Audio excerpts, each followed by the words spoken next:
Bonjour à tous les passionnés de cinéma. Je suis enchanté de vous retrouver sur ma chaîne Cinémadicte, où je vous propose les meilleures infos sur les nouveautés cinématographiques et les films déjà sortis. N'hésitez pas à vous abonner pour ne rien manquer des contenus captivants à venir. Bonjour à Allons-y. tous et bienvenue sur ma chaîne. Aujourd'hui, je vais vous parler d'un film qui a marqué toute une génération, Pirates des Caraïbes, la malédiction du Black Pearl. Dans cette vidéo, je vais vous proposer une critique approfondie de ce classique du cinéma d'aventure. Nous allons explorer les personnages emblématiques, l'intrigue captivante et les éléments visuels qui font de ce film un incontournable. Je partagerai également mon avis sur ce qui fonctionne à merveille et ce qui pourrait être amélioré. Restez avec moi pour plonger dans l'univers fascinant des pirates et découvrir ce qui rend ce film si spécial. Trinco mais Jolio. Johnny Depp, Pirates des Caraïbes, la malédiction du Black Pearl, de Gore Verbinski, 2003, c'était un pari risque pour Disney. Pourtant épaulé par le producteur à succès Jerry Bruckheimer. En effet, si la firme aux grandes oreilles utilise depuis près de 70 ans ses nombreux succès cinématographiques pour les portés en attraction dans leurs différents parcs à travers le globe, Pirates des Caraïbes fait le chemin inverse. Coup de poker. La malédiction du Black Pearl se présente comme un film d'aventure prenant son inspiration dans l'une des plus célèbres attractions des parcs Disneyland, Pirates of Caribbean. Pour porter cela au cinéma, il fallait écrire une toute nouvelle histoire, car celle du parcours scénique est évidemment trop légère. On n'écrit pas la trame d'une attraction comme le scénario d'un film, c'est évident. C'est principalement ainsi que vont naître les personnages cultes de la franchise, Jack Sparrow en tête. Ne faisant finalement que reprendre certains éléments narratifs de l'attraction, le chien avec la clé dans les cachots, l'attaque des pirates sur le fort, ou bien encore la fameuse taverne de Tortuga, le film de Gore Verbinski s'avère être une plaisante aventure qui remet à la fois les pendules à l'heure dans le genre des films de pirates, et qui étant plus pourvu d'un univers suffisamment riche pour être exploitable par la suite en cas de succès. Tout est règle comme du papier à musique. Verbinski en bon conteur d'histoire nous présente ses forbans comme des hommes libres avant tout, en cela le film possède un vrai sous-texte quant à la piraterie elle-même. Est-ce que l'on a la piraterie dans le sang comme aime le rappeler Sparrow? Ou bien est-ce que l'on devient pirate par la force des choses?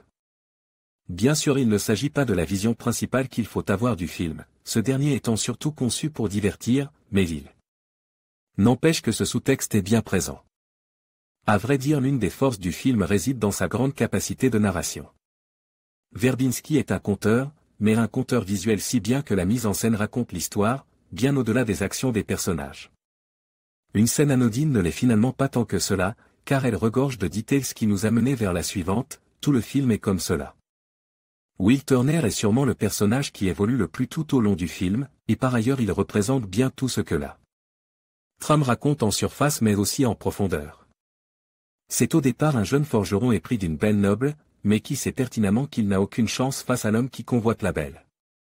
Par la force des choses, il va lui aussi prendre un autre chemin, à l'image de Jack Sparrow et des Hector Barbossa, pour arriver à ses fins.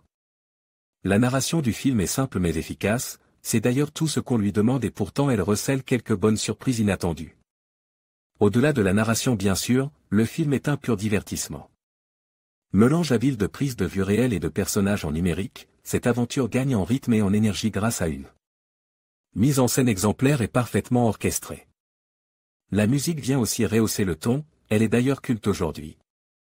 Bien souvent Pirates des Caraïbes nous rappellent le cinéma d'autrefois, les grandes fresques éternelles du cinéma hollywoodien où on sentait le budget sur chaque image.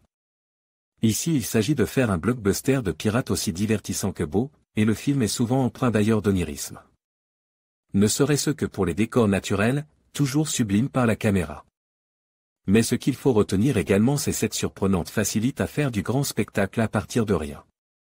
L'évasion de Jack Sparrow au début du film en est la preuve, cette scène n'aurait pu se résumer qu'à un court passage, alors qu'elle est magnifiée par la mise en scène et cette volonté non dissimulée de vouloir en mettre plein la vue.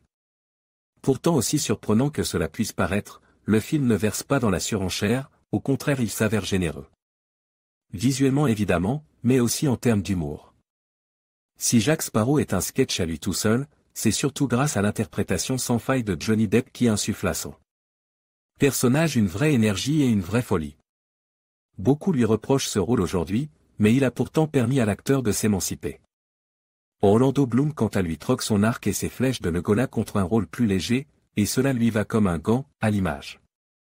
D'ailleurs de Keira Knightley, très à l'aise dans les films d'époque, elle brille ici par son jeu aussi fin que drôle. Évidemment il est impossible de faire l'impasse sur l'excellent Geoffrey Rush qui compose ici un méchant drôle, sarcastique et inquiétant. Le capitaine Barbossa est un super personnage de blockbuster. Pirates des Caraïbes, la malédiction du Black Pearl aurait pu se vautrer complètement sur tout ce qu'il entreprenait de faire. Mais le challenge relève haut la main. C'est drôle, divertissant, pas aussi crétin que l'on veut bien le faire croire et indéniablement fédérateur. Les pirates se remettent en chasse et ils font main basse. Ma note, 8,5/10. En conclusion, Pirates des Caraïbes, la malédiction du Black Pearl, se révélait être un film emblématique qui allie aventure, humour et fantastique. La performance charismatique de Johnny Depp, associée à une réalisation audacieuse, a su captiver des millions de spectateurs à travers le monde. Cependant, il est essentiel de reconnaître les faiblesses du scénario et certains clichés du genre.